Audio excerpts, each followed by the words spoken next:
बेगूसराय से खबर सामने आ रही है। विजय सिन्हा ने कानून व्यवस्था पर सवाल उठाए हैं। आपको बताते चले कि एसपी के संरक्षण में कानून व्यवस्था ध्वस्त है, नेता प्रतिपक्ष का कहना है। और ऐसे भ्रष्ट एसपी को जल्द हटाए सरकार। जनता ने सुशासन को जनादेश दिया था। सुशासन के गोद में बैठकर नीतीश ने अपमान किया है। नियोजित शिक्षकों को राज्यकर्मी दर्जा देना चुनावी लॉलीपॉप है। नीतीश की वापसी दूर दूर तक संभव नहीं है, विजय सिन्हा का कहना है। बेगूसराय पहुंचे नेता प्रतिपक्ष विजय सिन्हा ने बेगूसराय के लॉ एंड ऑर्डर को लेकर सरकार और पुलिस प्रशासन पर जमकर हमला बोला। उन्होंने कहा कि दिन दहाड़े वारदातों का सिलसिला बढ़ता जा रहा है और एसपी माफियाओं को संरक्षण दे रहे हैं और यही कारण है शराब माफियाओं की तरफ से आम लोगों के साथ साथ पुलिस वालों को भी गोली का शिकार बनना पड़ा है। अब तो हत्या, लूट, बलात्कार की वारदातें लगातार बढ़ रही है और एसपी सिर्फ खाना पूर्ति कर जनता को सुरक्षा के बदले दहशत का माहौल दे रहे हैं। यही कारण है अब डर से लोग एफआईआर के लिए थाने भी नहीं जा पाते हैं।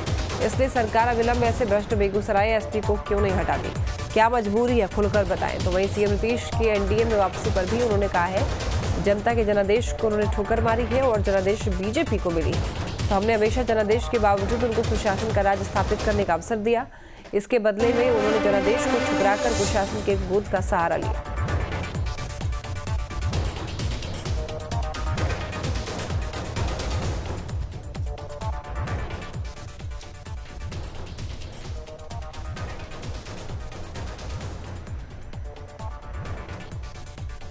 देखिए, आपराधिक घटना पूरे बिहार में चरम पर है और बेगूसराय अव्वल है।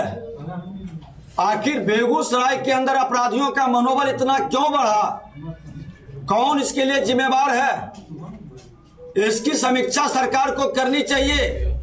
बछवाड़ा से चकिया तक 4 थाने तक गोलियों की बौछार होते रही शराब माफियाओं के द्वारा। उस मामले में खाना पूर्ति का खेल बहुत बड़ा हुआ। कई लोगों को पकड़े, बाद में आपने छोड़ दिया। पैसे की जमकर उगाही हुई, लेकिन उसके तहकीकात और उसके अंदर कि सच को उजागर क्यों नहीं किया गया? आज इसके कारण शराब माफियाओं का इतना मनोबल बढ़ा कि दारोगा की हत्या कर देता है। और दारोगा की हत्या पर यहाँ के कप्तान को रहने का कैसे नैतिक अधिकार है? जिसका कप्तान उस तरह का 4 किलोमीटर तक गोली चला, उसका उद्भेदन नहीं कर सके। माफियाओं को बार बार घटना को अंजाम देने का अवसर देते रहे। पुलिस का और माफियाओं का गठजोड़ चलते रहे। तो ऐसे भ्रष्ट लोगों को सरकार क्यों नहीं हटा रही है और इनकी संपत्ति को जब्त कर करके इन पर कार्रवाई क्यों नहीं कर रही है? अपराध को रोकना है तो भ्रष्ट पदाधिकारियों को इमीडिएट एक्शन लेना होगा।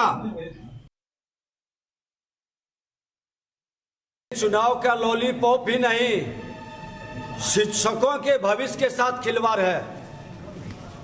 शिक्षकों का अपमान, जनता के बीच शिक्षकों के विश्वास को समाप्त करना और जिस तरह से प्रताड़ित कर करके हमारे शैक्षणिक वातावरण को कमजोर किया जा रहा है।